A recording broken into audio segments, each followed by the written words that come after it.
kutumiwa goons kila pahali, kama hivyo ndivyo rais ameamua. If that is his modus operandi, it's okay.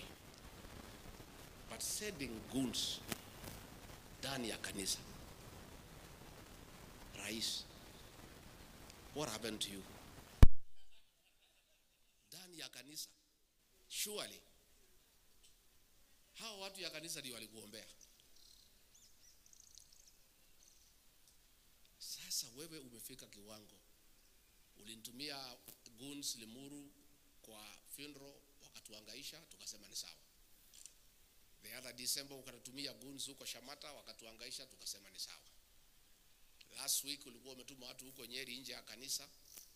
Sasa umekuja mpaka umeingia ndani ya kanisa. Sawa, tulikuwa tunafikiria utapanga nje ya kanisa.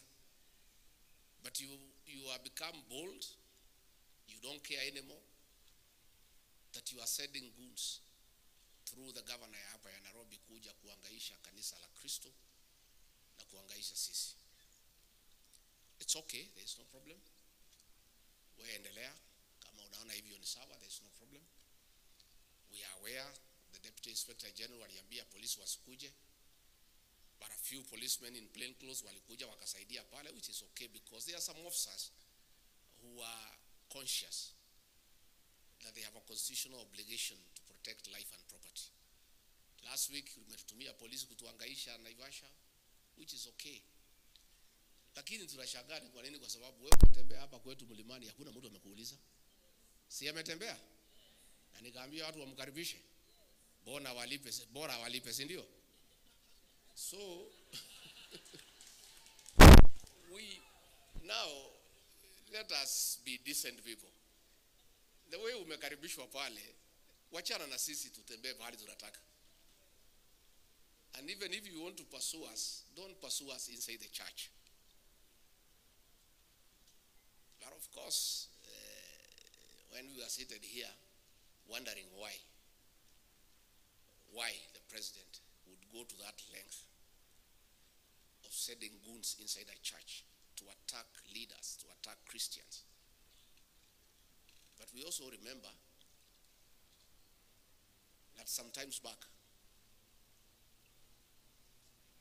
kanisa ya Kiambaa, watoto walikuwa huko, walichukuliwa wakarudishwa ndani wakachomeka.